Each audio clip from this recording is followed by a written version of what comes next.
As always. Hello and welcome to Shooting the...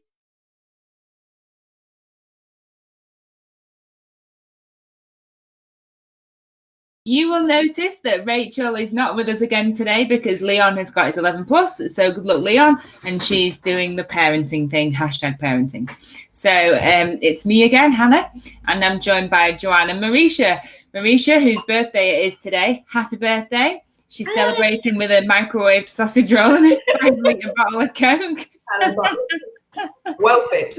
Other fizzy drinks are available, as are other lightly microwave snacks. Oh, dear me. So today we are talking about imposter syndrome. So we'll just, if you quickly start with a little introduction. Joanne, who are you? Yes, my name is Joanne Grant. I work as an editorial coach and a celebrant. I have a background in publishing and a lot of background in the corporate world as well. So lovely to be here again. Hi. Lovely to have you. Marisha? Yes, I don't have those words. I am in telecoms, I make marmalade and I run networking. So yeah, that's it. That's me. There we go. And I'm Hannah from Grow Traffic. So imposter syndrome. So we're going to have a little chit chat about that and kind of how it affects women and men in the workplace and why. But guys, ever suffered from imposter syndrome? Yeah. Joanne, when you're nodding. Yeah. Yeah. Didn't know it was called that, but for a long time. But yeah, absolutely. Yes. So when did you realise that it had a name and how did you kind of come to that? Oh, it was only probably a few years ago when I was working with an executive coach to help me because they clearly recognised I might have imposter syndrome. Did they approach you? It's when I got put in a more senior role, probably a little bit before I was probably technically ready. So they brought in someone to help support. And I think it was through that coaching I became more aware of it. And did it all kind of like fall into place when they said this is imposter syndrome? Were you like, shit, yeah, of course? Yeah. But it took me a while to think, wow, doesn't everyone just feel like that? Why does it need a name? So you kind of had imposter syndrome about imposter syndrome. Yeah. I'm not fucking up to feel like I have imposter syndrome. Fall into that hole, Jesus. I never thought about it like that. That's going to keep me awake tonight. Reach, what about you? Yeah, a little bit the same actually. I think it's something I don't give a name to it. It's just I think it's maybe a feeling that comes and goes sometimes. And yeah, but I've fell into most things that I'm doing, quite frankly. So never really felt prepared, I guess. And as it continues, but yeah, it's as evidenced by my sausage roll and Coca-Cola. But yeah, I kind of didn't have a name for it. It's one of those, and I think for me, there seems to be lots of things that are kind of have names now that we kind of just almost got on with. Yeah. It wasn't like a thing, it was just something that was maybe literally in your own head, and that you thought, well, either no one's going through it at the same time or everyone must go through this at the same time. It's a really weird thing for me, I guess. Yeah. So I don't know when it's happening. I think for me, it's after the event. That's really interesting though, like you're saying, like people just put labels on things, and it's true, like there's a name for bloody everything. But Joanne, you had it kind of pointed out to you. When you realised that it was a thing, did you feel better about it? Did it have an impact on the level of imposter syndrome or whatever you were feeling? So the coach I had, he was pretty matter of fact about things. So he wasn't very much, you have imposter syndrome and this is what it is. It was more like pointing it out. And basically it was much more sort of a practical, like, just get on with it. You're all right. It was less like dramatic, but it was like, they've put you in this job. You've got, they believe in you. Just get on with it. Make it what it is. You'll be fine type of thing. So it wasn't that. It was only later on maybe when I then recognized it in a lot of my team members, people coming up the ranks that then gave me tools to help other people along. It's much easier to help other people than yourself. Absolutely. And I think once you recognise it in other people, it is easier to kind of deal with your own imposter syndrome in a way. And I think when someone says to you, what the fuck are you doing? It's like, why are you feeling like this? I remember once I was putting on this big event at a job I used to have, and this random bloke who turned out, like, now we're best friends, I was like standing there dithering and, like, you know, obviously really kind of uncertain of what I was supposed to be doing just as this event was starting. And he just said to me, what are you doing? This isn't you. This isn't what you do. Just go and get on with it. I was like, oh. And it was like a slap around the face. I instantly snapped out of my dithering and just went and got on with it. And I think when someone does point it out to you, then it can have a kind of big positive impact. Sorry, the baby's wailing. Marisha, what about you? Like, you said it kind of comes and goes with you. When are the instances when you do feel like you're perhaps not qualified or good enough or whatever? I think for me, so I don't like, you know, public speaking, for example. That's always a big one, isn't it? And there's all sorts of things that go on there. But I think it's funny you say, you know, that kind of slap around the face for you, because I think maybe that's why I don't always notice it on myself, you know, when it's happening, because I tend to be in myself in situations where I've got no choice but to get on, you know. Yeah. So it's there, but then I've got to snap out of it and perform, for want of a better term, because that's what it feels like to me. You know, it's getting to perform, it's doing what you need to do. You know, to kind of get through. Is that how it works with babies? Shush.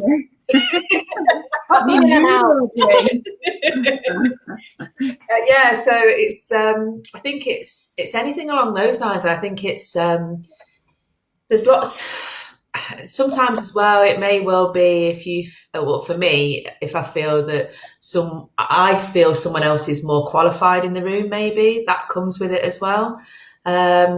But, you know, someone said to me ages ago, and it's worse to the effect of, you know, we're all here for the same reason. And that kind of really sat with me. So when I do start to feel a little bit wobbly, I guess, or I start to get into my own head about things, I just kind of think, well, you know, we're all here for the same reason. You know, whatever it is, whether that be for training, whether it be for networking, or for, you know, whatever it is really. So yeah, it's something I do still struggle with, for sure.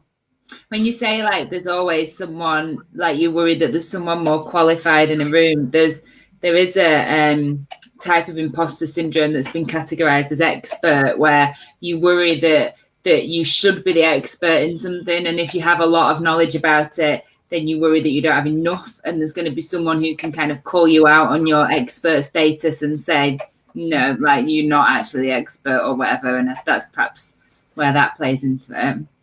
I think as well in that space, I think there's a lot to be said for other people, you know, like dissecting that, you know, knowing that it happens for me. You know, I could easily use the telecom space to kind of, you know, give an example. There is that, you know, there's always and typically, unfortunately, a male who will have something to say, you know, and, you know, have an opinion on whatever, or try to make themselves feel bigger, better, whatever.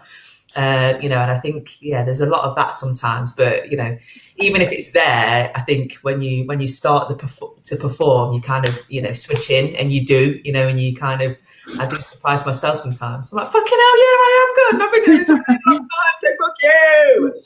You know, obviously not saying that. Isn't it interesting you're saying about performing, because there's that, you know, the old cliche saying, but it's like fake it till you make it.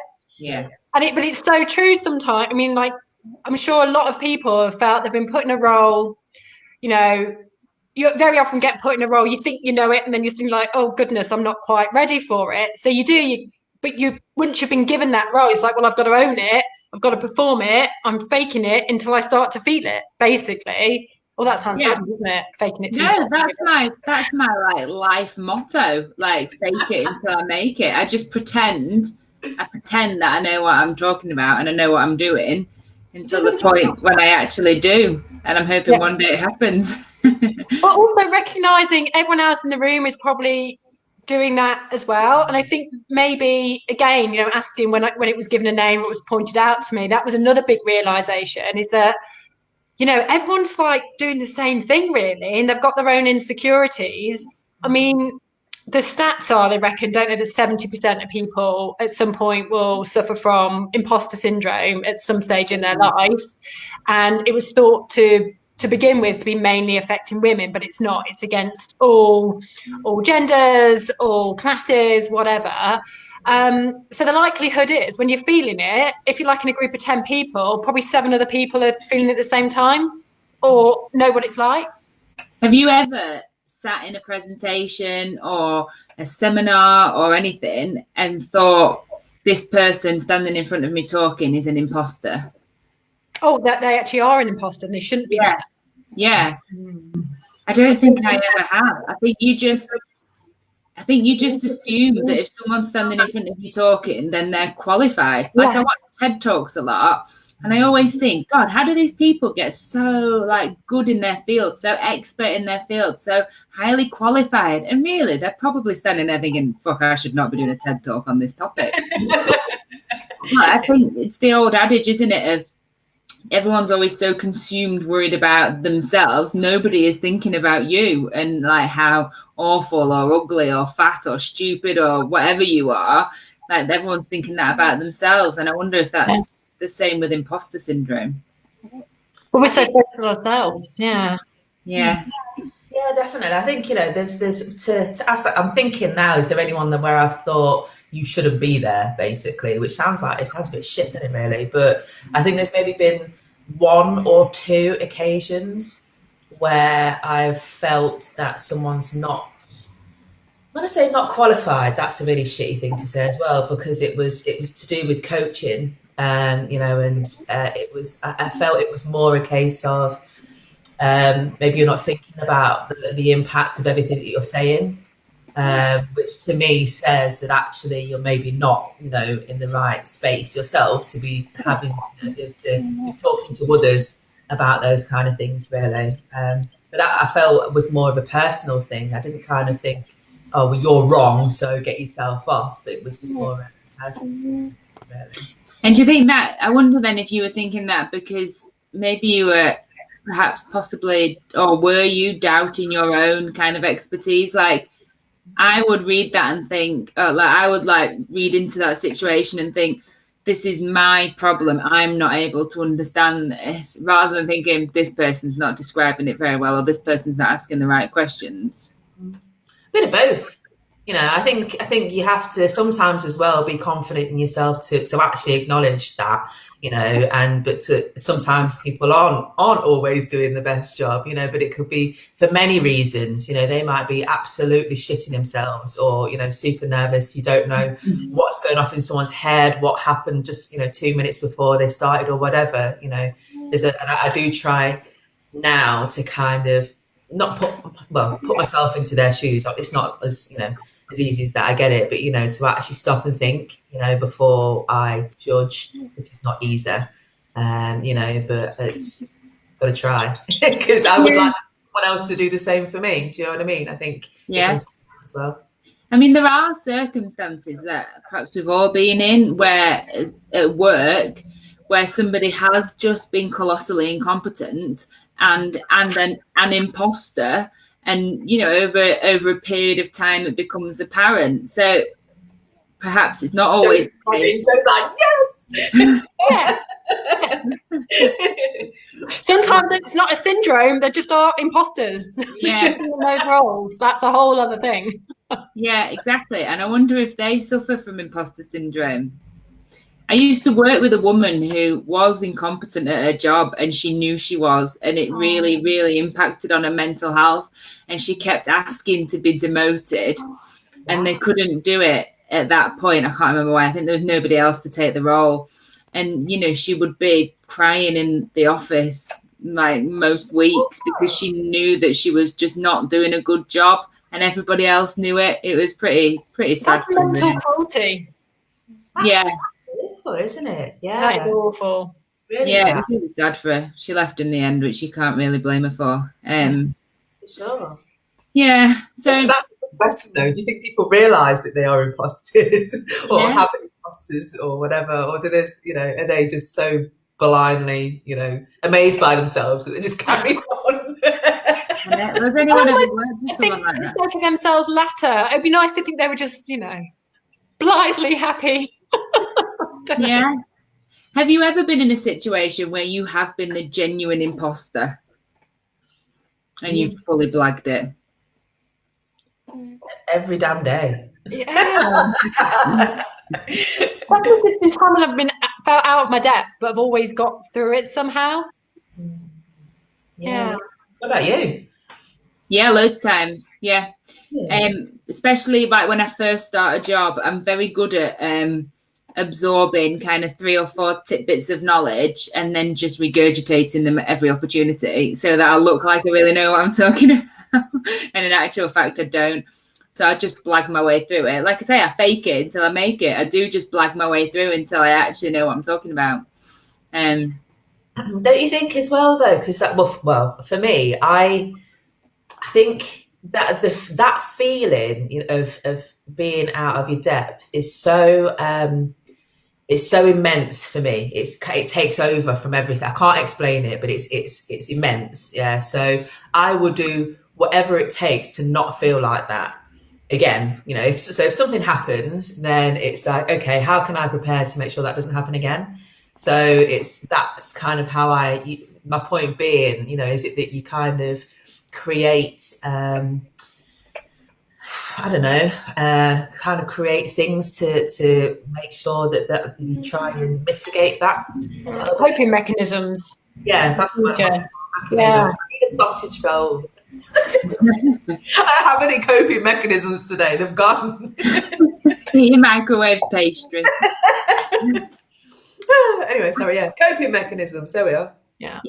I think for me, I find that quite like the sense that I'm flying by the seat of my pants. I find it quite exhilarating because I know the next time I go in, I will have more knowledge or I will be better at it. Like it's not my coping mechanism, I suppose, is upskilling. Shut up, man. It's like getting better. So I don't feel like an imposter as kind of time goes on because I actively work to reduce the fact that I am an imposter. Yeah.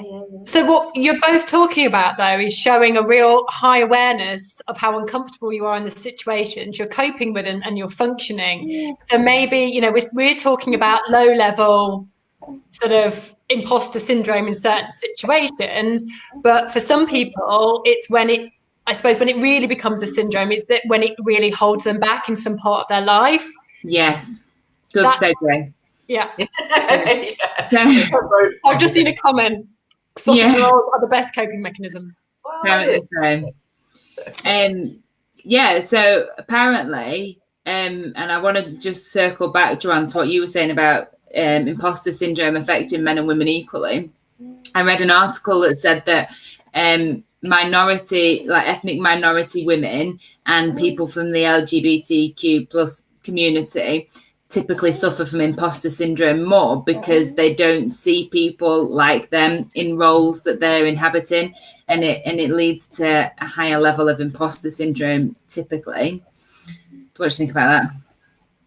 That makes sense. That role modeling is so important. That's why we talk about representation. It so matters. If you can't see someone who is like you in, say, a more senior role, and you get put in one, or you might not even ever feel like you are worthy of achieving that. Role modeling is so important in everything that we do. So I'm not surprised by that. Yeah, definitely. But then will you just explain a bit more what you said about how it affects men and women equally? Well, that was just it. It was just sort of saying that it wasn't that it was sort of equally. It's just that it was thought to begin with to be mainly there was a couple of psychologists. I think there were psychologists who coined the term in the late 70s. They started off by looking at it from just a female perspective, and they later on went back on to say, it does affect men as well. So it doesn't discriminate. It's not a specific thing that is for any particular groups, but there is that thinking. I don't know, for a long time I was thinking, you see men in their bullshit ways, they're just all full of it. Like, are they hiding some level of imposter syndrome? But we know that type of man isn't every type of man. So conveniently, a man is just here now. Man, please. Hi. Wait, have you ever suffered from imposter syndrome? Yeah, just now. He says no. You know, he said every time he walks through the door. I don't know. I think he probably means I'm intimidating. It's obviously. I don't know why, darling. I know. So what do we think then? So Rachel, I assume, has asked a question. Do we think situations in which men and women feel imposter syndrome is different? Situations?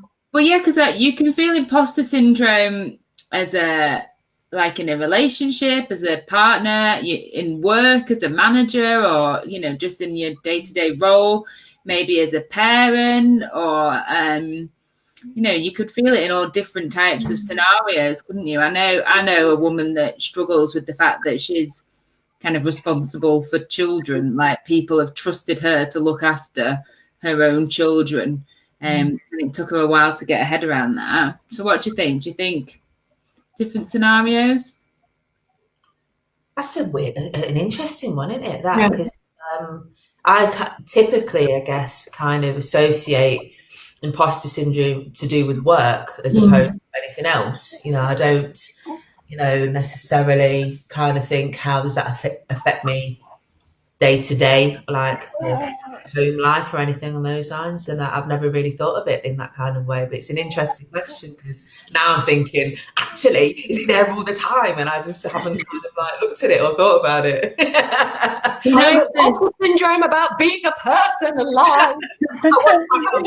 Existential crisis. I think we should all come wearing balaclavas to this one. Yeah.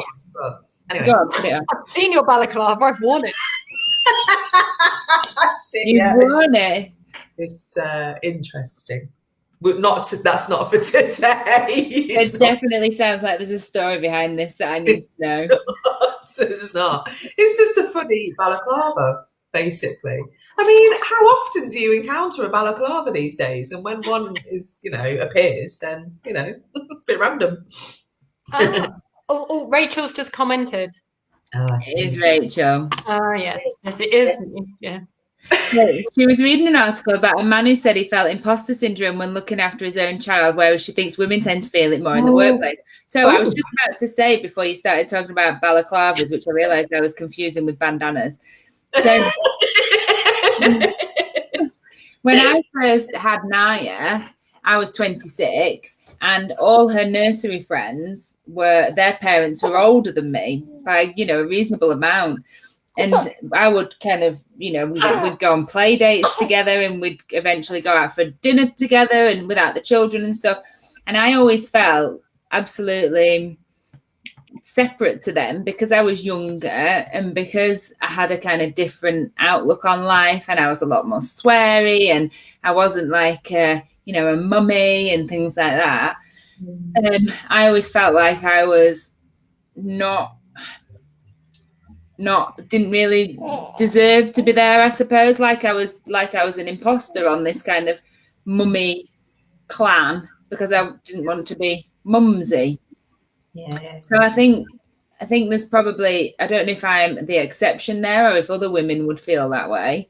But it's interesting that Rachel's saying about a man feeling like he has imposter syndrome looking after his own children, because obviously traditionally that role of childcare falls to the mother. And if only we had a man that we could ask.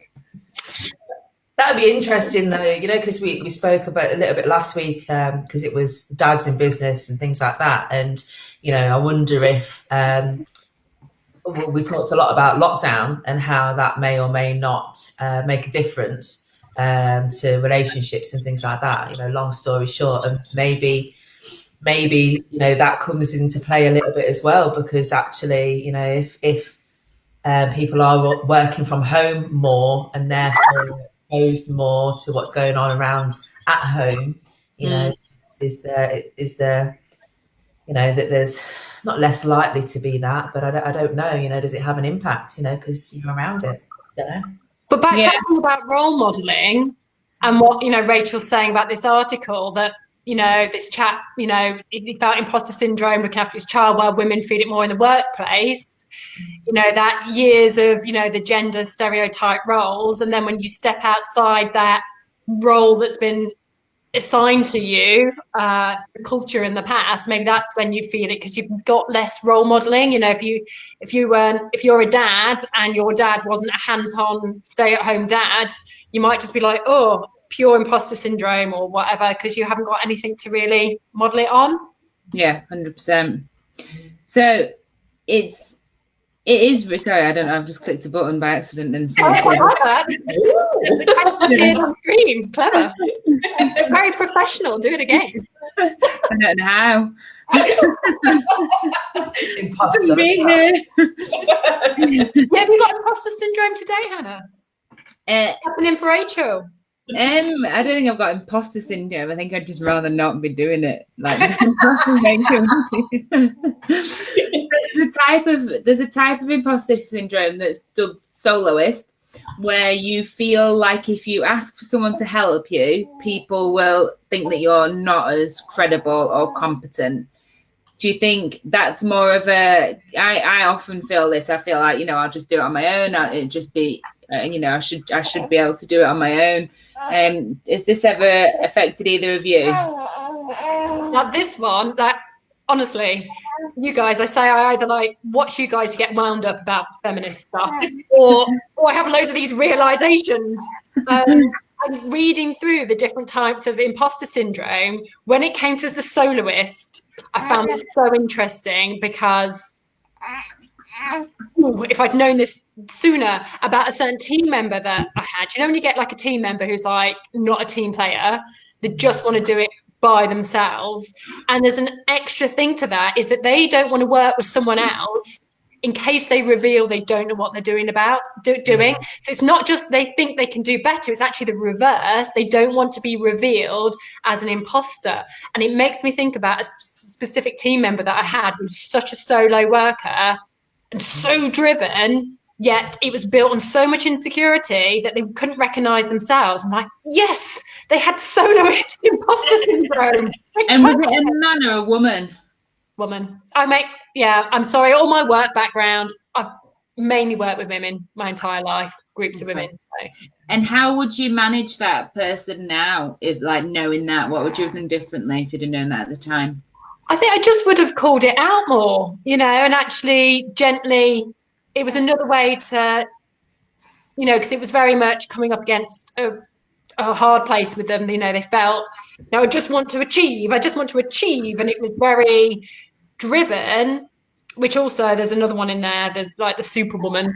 It would have given me just another way to go in and say, look, there's no teamwork is so important, but also everyone's in it together.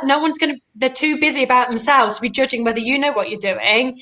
And if you're feeling nervous, then you might learn something by working more with other people instead of just clinging onto it all yourself. Yeah, it's the support thing, isn't it? Yeah, being able to kind of assist as opposed to kind of feel like you're kind of treading on or getting involved. I think it's just, how do you manage it differently? And I guess that kind of goes back to what I said about, stopping and thinking about what someone else is going through, because it may not be what you think, I guess, really. Yeah. So yeah, interesting. Because it can be taken for arrogance when actually it's hiding insecurity. Exactly. And as a manager, it might be like, do you need some skills that you're let me help you with this course, or let me help you with this, or I'll buddy you up with someone. Yeah. And I think as well, when people are faking it till they make it, it can come across as arrogant, and actually it's insecurity. Yeah. What do you think about? Oh, sorry, that's not what I was going to ask. Sorry. It's going so well. Come back. Have any of you, when you're talking about kind of calling it out and recognizing it in your team member, have either of you ever seen an imposter called out? Or I remember when I very first started teaching, my first kind of 6 months on my teacher training course, every time the door to my classroom opened, I was convinced it would be the curriculum leader coming in going, stop it, we've found out, stop it, you shouldn't be here. And but obviously that never happened. Have you ever seen anybody called out, or even just, you know, gently nudged and said, "You're not an imposter. You deserve to be here"? I don't think I have. I don't think it's ever been that dramatic. I'd love to see it then. Yeah.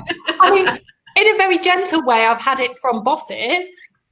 You know, when, you know, that sort of confidence kind of like, look, Joe, you've been put in this position because we believe in you. Yeah. Like, believe in yourself type thing. I don't think it's that cheesy. But yeah, in that kind of way. But no dramatic in front of everyone, someone bursting in. You know what? You're brilliant. Stop feeling like an imposter. That's never happened, but I would enjoy that.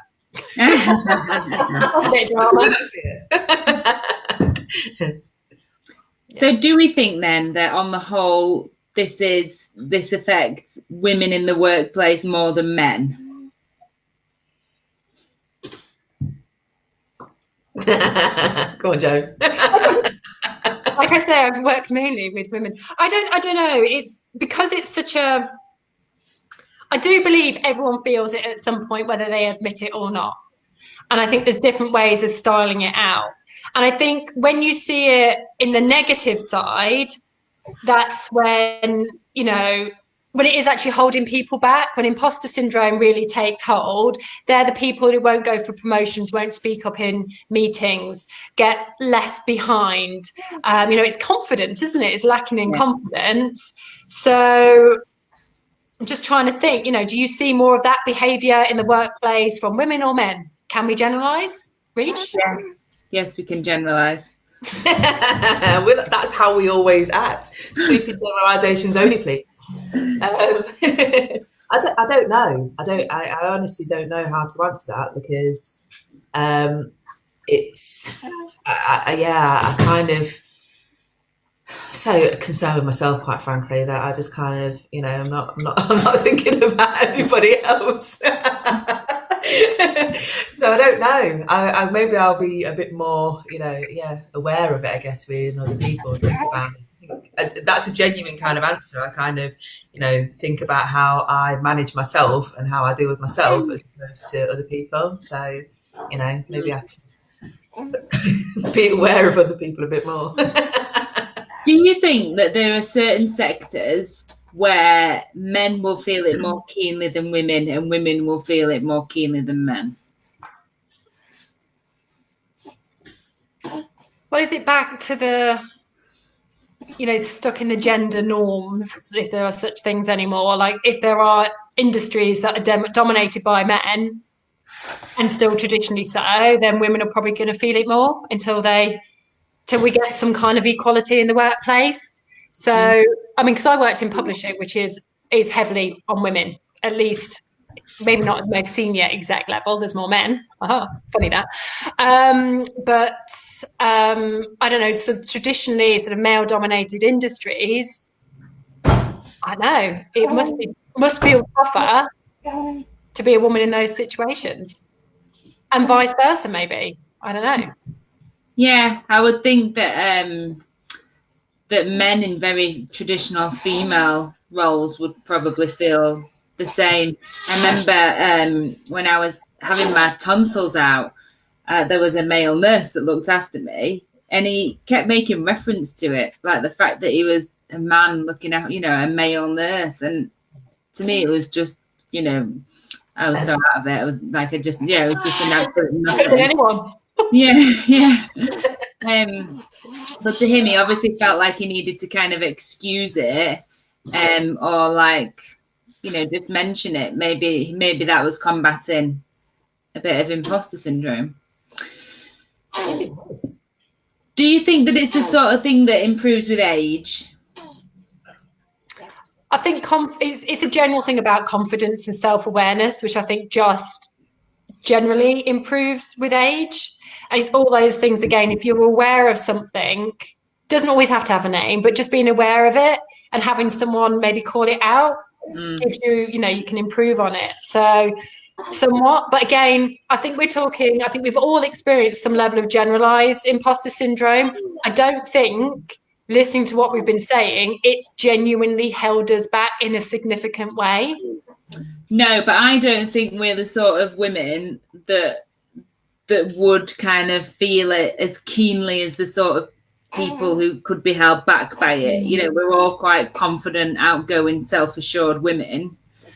So that's possibly it. But so what do you think the impact is on, or could be on, people who feel it really keenly? Like, what is the danger of imposter syndrome? You never reach your potential. You just live in a fear, and you're the person that sits in the meeting, gets overlooked for promotion, and you're unhappy. Yeah. That's so dramatic. That's basically saying, oh, well, okay, well, if you don't face up to it, your entire life is shit. But I don't know. I think it's I'm a bit more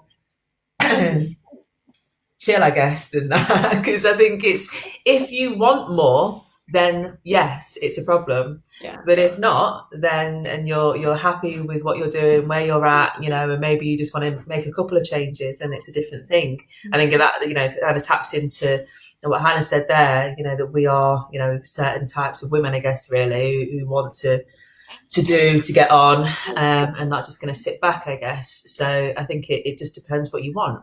But even if you're happy, you know, at a kind of junior level or whatever, then you must still, like, if you're suffering from genuine imposter syndrome as a syndrome, then you wouldn't, like, you might not want to progress, but you would probably still feel anxious about your position in your role as it is. And I would imagine it can be absolutely exhausting to live your life wondering when someone was going to burst in and say, stop it, you know, you're not qualified or whatever. That must be knackering. I guess also there's a detriment to the business as well if you don't identify people who are suffering with imposter syndrome and don't kind of encourage them to develop or to come out of the shell or to take risks or push themselves out of their comfort zone. You could be really missing someone who's got a lot of qualities and just not got the confidence to push themselves forward, really. Yeah. And it can work. It doesn't even have to be, you know, that dire situation as I explained it.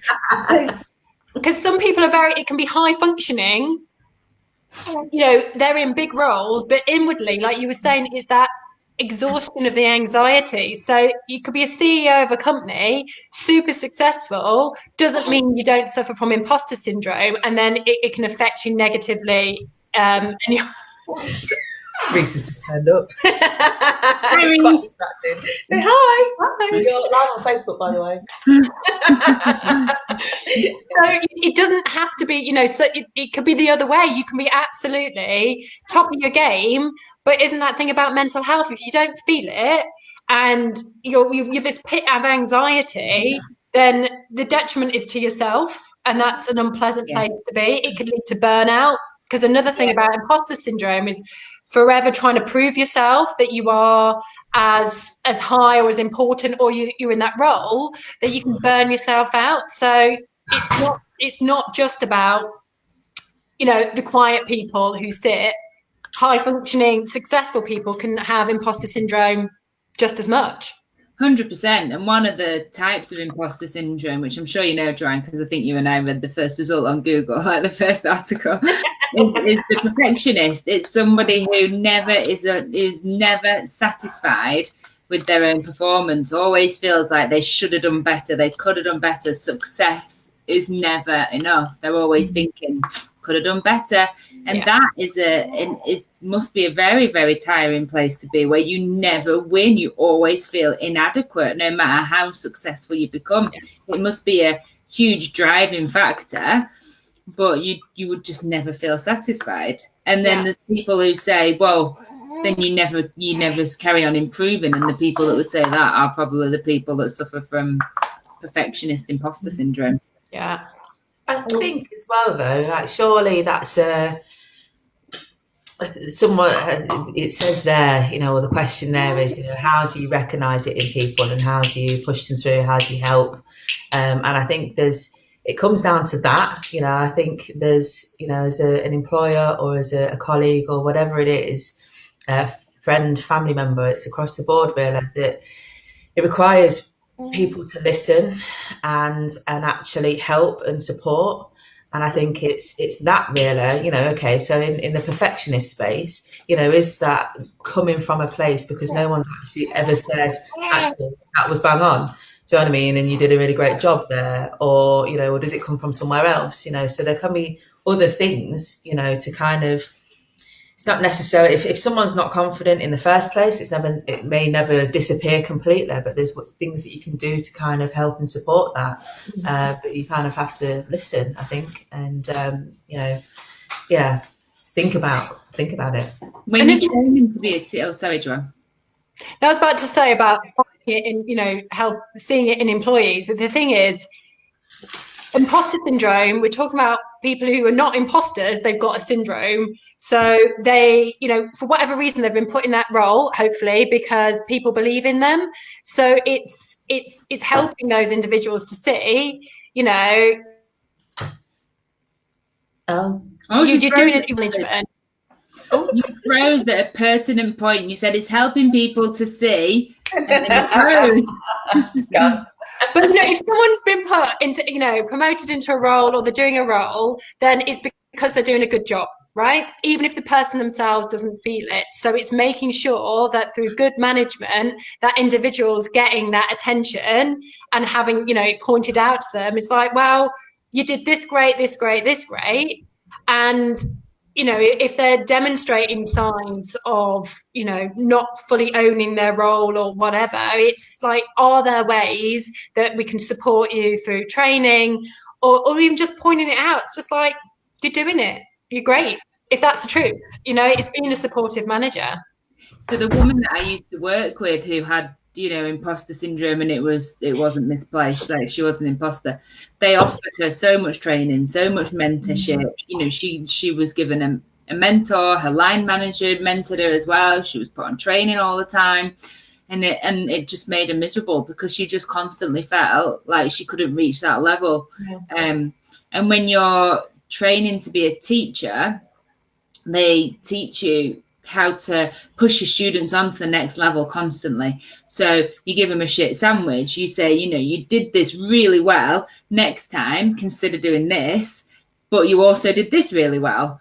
So there's always like room for improvement. And as a manager, when I'm kind of talking to my staff about projects, I always adopt that. I always like give them something constructive that they can work on for next time. And I wonder now if actually that feeds imposter syndrome, because we're always saying it wasn't quite good enough. You could have done better. And actually what produced was really, you know, what was produced was really good and more than, you know, adequate, more than ample. But there's a feeling that there's always room for improvement.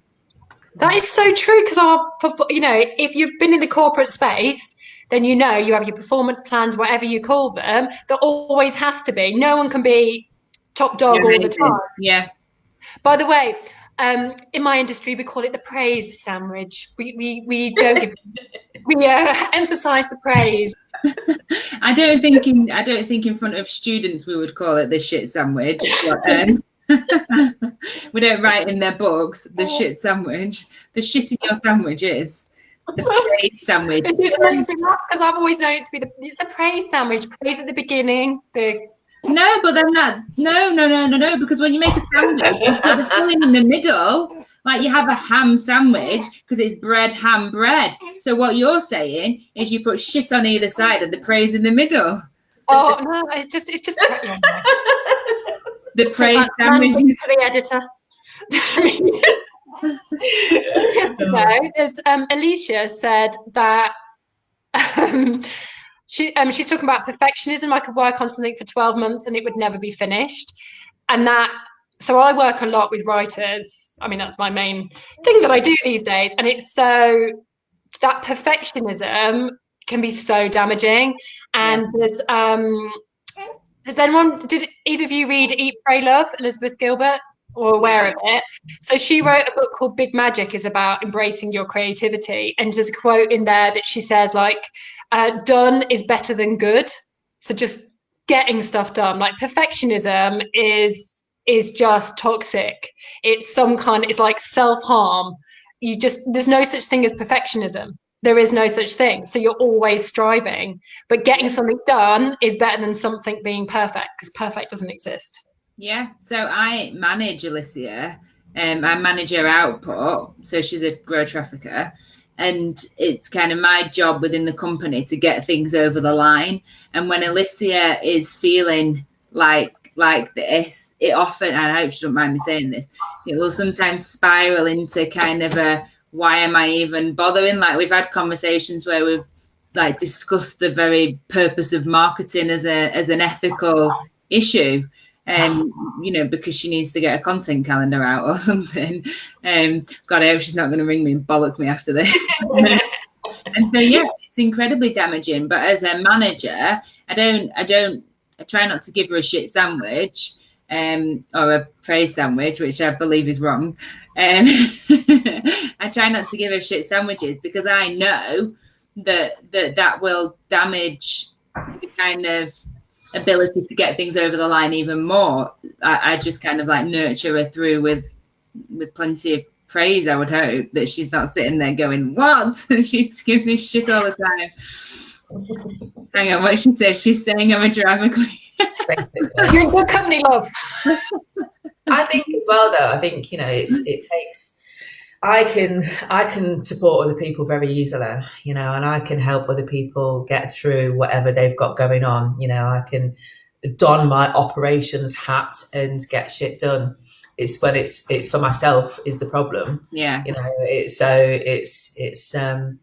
you know, sometimes it's not, it truly is about yourself and your own confidence with things, because actually there are lots of people around you that will really support you and hold you up. And if you kind of check in, and listen to that, you know, sometimes, you know, quite frankly, the fact that I do 3 different things, you know, 3 different businesses actually, you know, comes from the support of others, and other people saying, you know, you're more than capable, you know, why not, you know, crack on, do this, do that, do whatever. Okay, yeah, there's skill there, and there's, you know, ability and things like that to be able to actually get it done. But, you know, there's a lot to be said for having, you know, people around that can help and support you properly. Absolutely.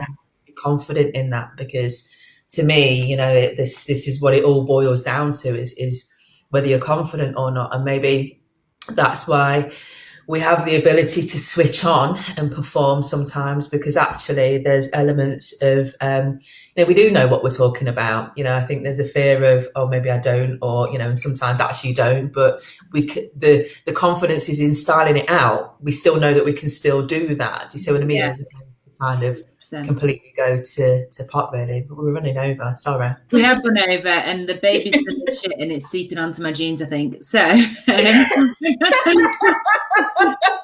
is absolutely not a sandwich.